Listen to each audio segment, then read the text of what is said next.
දැනුවත් මේ තමයි ලංකාවේ තියෙන විශාලතම පුද්ගලික කෞතුකාගාරය.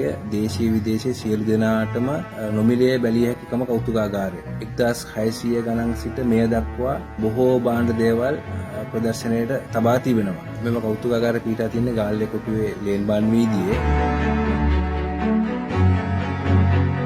මෙම කෞතුකාගාර ගොඩනැගිල්ල මාගේ පියා විසින් 1980 දී මිලියනකට ගොඩනැගිල්ල. ඒතර මාගේ පියා මේ ගොඩනැගිල්ල ගන්න විට මේ ගරා වැටිච්ච ගොඩනැගිල්ල.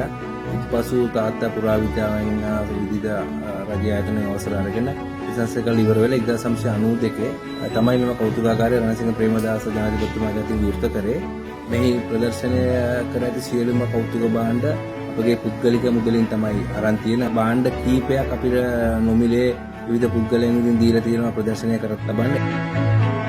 පළවෙනි දෙවෙනි සියවසේ ලංකාවේ නිකුත් කරපු කාසිය ගැන පංචමාර්ක් කියන කාසිය ඉඳලා මේ වෙනතුරු බොහෝ කාසි තියෙන 1902 ඉඳලා මේ වෙනතුරු සියලුම කාණ්ඩවල මුදල් නෝට්ටු ඒ වගේම අපි ගාව තියෙනවා 1600 ගණන් වල ලෝකයේ ප්‍රසිද්ධ VOC කියන පිඟන් භාණ්ඩ පිඟන්.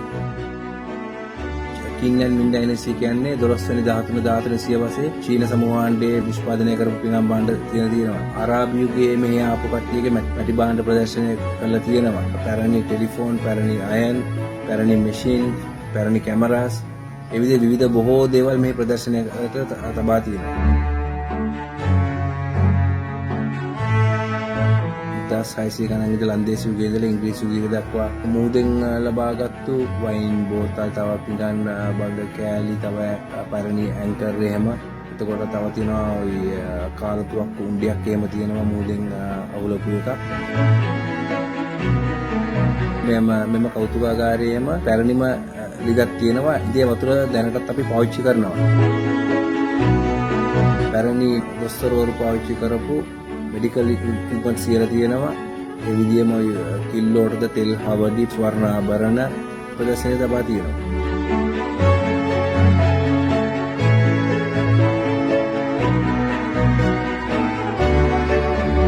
දැනට මයිගාව තියෙනවා 1857 ඔගෝස්තු මාසයේ print කරපු දෙවෙනි මුද්‍රණයේ පටන් බොහොමයක් කින් වික්ටෝරියාගේ, කින් එඩ්වර්ඩ්ගේ, කින් ජෝර්ජ්ගේ සියලුම මුද්‍ර වගේ මාගේ ප්‍රදර්ශනය තබා තියෙනවා. මගේ මුද්‍රවල විශේෂත්වය තියෙන්නේ මාගේ මුද්‍ර 90ට වඩා ප්‍රමාණයක් පාවිච්චි නොකරපු, සීල් නොගහපු මින්ට් කන්ඩිෂන් මුද්‍ර තමයි ප්‍රදර්ශනය තබා තියෙන්නේ.